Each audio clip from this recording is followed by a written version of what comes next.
So being dust, what lets us live? What raises above the countless mindless primitive raw atoms we're made of? There is no life within this dust. Most specks remain unchanged. From back in ancient stars, it must be how they are arranged. Each human we have ever seen, each beast, each bird, each tree, we all are atoms that have been arranged amazingly. All these arrangements, big and small, can be a source of mirth. In us, surrounded by them all, the greatest show on earth. There's more to learn in nature than is found in any book, and it appears more alien the closer that we look.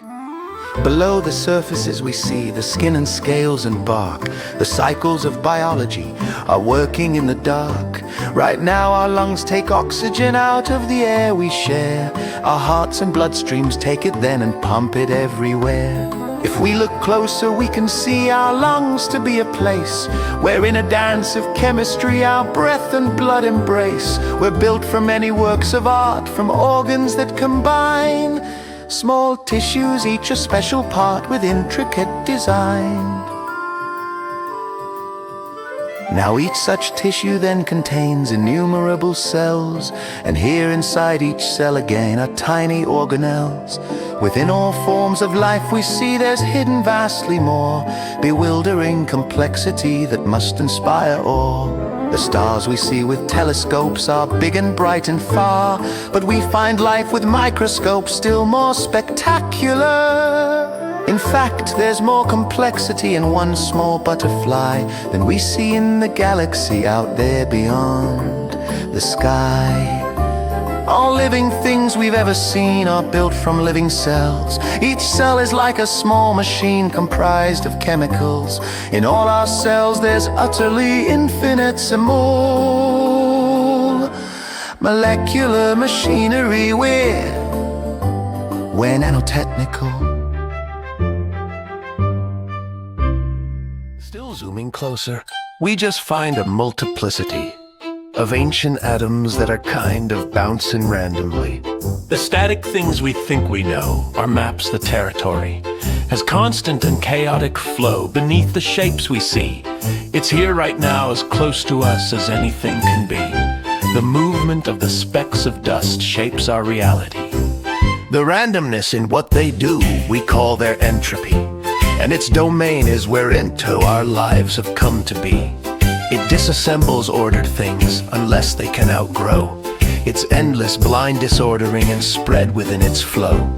It moves the dust and lets it start to join the game or dance of molecules that fall apart or last a while by chance.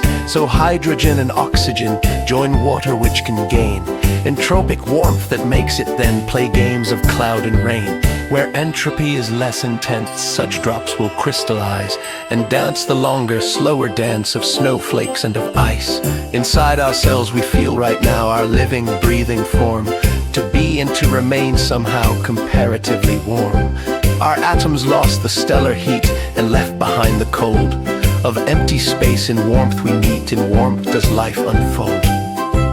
For heat destroys all forms and flows that chance may introduce, while cold does not select for those that work and reproduce.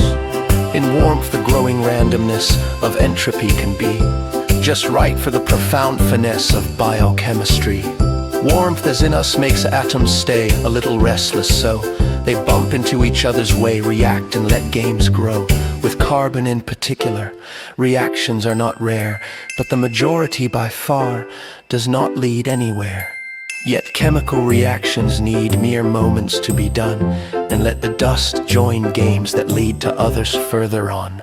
So given lots of time, mere chance must sometimes foreordain that specks of dust will start to dance along reaction chains.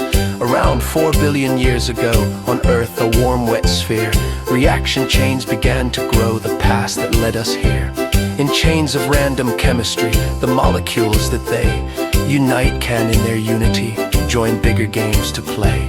In some, the flow of molecules could circle and arrive in lasting cycles that grew tools to multiply and thrive. That's how the games that entropy forever plays have come, to let emerge biology that all of us grew from. We're built from cyclical and still ongoing games, of atoms and of chemicals that do not know our names.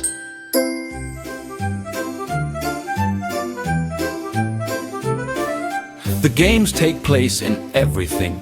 Each breath we now here take has trillions of them happening. All cells in us partake. A cell is what we call games far too numerous to count, sustaining one shared reservoir that holds their whole amount. Here games that build each other spin, a membrane to engulf them all. A greater game begins, a game that builds itself. Though molecules can't learn or feel, the cells they joined into have learned to sense and eat and heal, as in us now they do. The games inside them match and fit each other. They create each other's necessary bits and thus self-replicate. The largest DNA has space like memory to hold stored information. That's a place for new games to unfold. From codes that cells store in their stem, large hosts of proteins that build us here to carry them. We call these codes our genes. Cells need to harvest energy to fight their slow decay by ever-present entropy, and thus keep death at bay.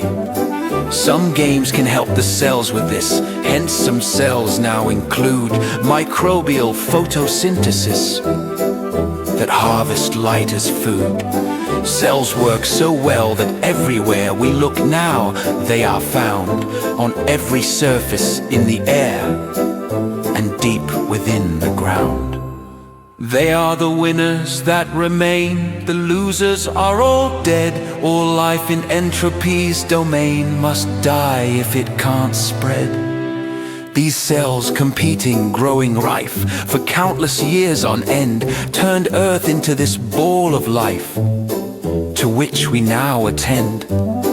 Once single cells were all there was, but some of them became much bigger forms of life because they joined still greater games. In unity they found new ways to harvest energy and grow within the fertile space we here now call the sea. With size impeding entropy becomes much more complex, but life invented brilliantly a game that does it. Sex. Sex recombines and tests the genes that parents contribute, makes novel progeny and screens resulting attributes, and genes that happen to succeed in making progeny will travel in them and proceed through time and entropy. In each of us now breathing here are genes that long have gone through many generations. We're built just to pass them on. And entropy remains at play. All life that it has bred, however complex, must obey its rule that life must spread. To do this, cells must organize and function as a whole, so they have nerves which harmonize their work on common goals. One basic goal is to explore new places, which is why some seaborn creatures left for more, for land and for the sky. And thus arose the multitude of Earth's whole biosphere that fills us with this gratitude we feel for living here. The human species shapes this world, and that transpires because a recent bunch of apes played cooking food on fires. This gave them much more energy, and they could use these gains to breed descendants such as we, with big and playful brains. With playful brains we understand the games of entropy that played us into being and can play them consciously.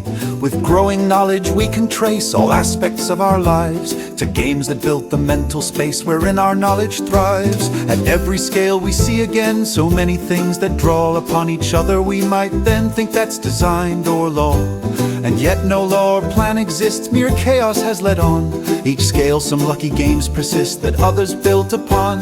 Now we join into greater games that may outlast us all, including tribes and towns and claims of states that rise and fall. Great games like science or the arts or cities or machines, we hope will help their human parts like bodies help their genes. And in a sense we all are one gigantic global game of interplaying games begun without a plan or aim. That's true, and yet one brain can't grasp it all, it's too immense. One can but try and fail and gasp at life's magnificence. So human brains inventing speech and writing to transport what brains would want to share and teach each other useful thoughts. By sharing thoughts we operate like large connected minds that ponder and accumulate the knowledge that we find.